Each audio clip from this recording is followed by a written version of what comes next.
2020-21 के किसान आंदोलन के दौरान किए गए एक ट्वीट को लेकर बीजेपी सांसद और अभिनेत्री कंगना रनौत के खिलाफ मानहानि का मामला चल रहा है।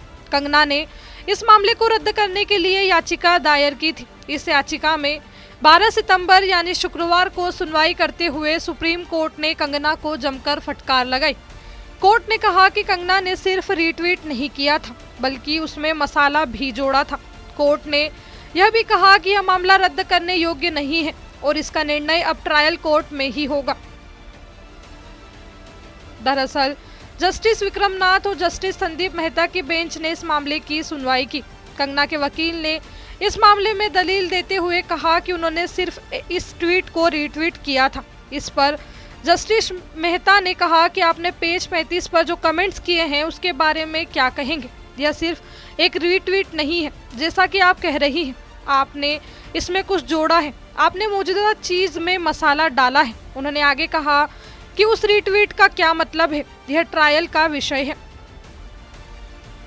इस पर कंगना के वकील ने दलील देते हुए कहा कि उन्होंने मामले को रद्द करने के लिए याचिका दायर की थी और कंगना ने स्पष्टीकरण भी दिया था। जस्टिस मेहता ने कहा कि स्पष्टीकरण ट्रायल कोर्ट में दिया जा सकता है, न कि मामले को रद्द करने की कार्रवाई में।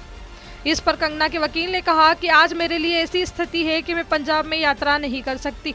बेंच ने कहा कि वो पेशी से छूट मांग सकती है। वकील ने कहा कि ट्रायल कोर्ट में कंगना को समन जारी करते समय उनके स्पष्टीकरण पर विचार नहीं किया। इस पर बेंच ने कहा कि शिकायतकर्ता ने इसे दाखिल करने का फैसला किया होगा। यह आपके लिए एक वैध बचाव हो सकता है।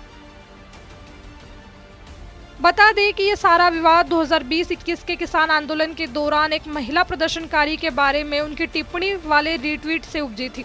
शिकायतकर्ता महिंदर कौर पंजाब के भटिंडा जिले के बहादुरगढ़ जड़ियन गांव की रहने वाली है।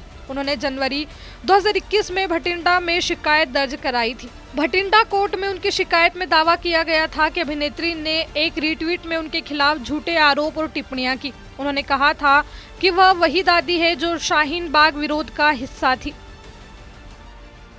बहरहाल कोर्ट की इस टिप्पणी से अंदाजा लगाया जा सकता है कि इस मामले को कंगना को राहत मिलना कहीं न कहीं मुश्किल नजर आ रहा है।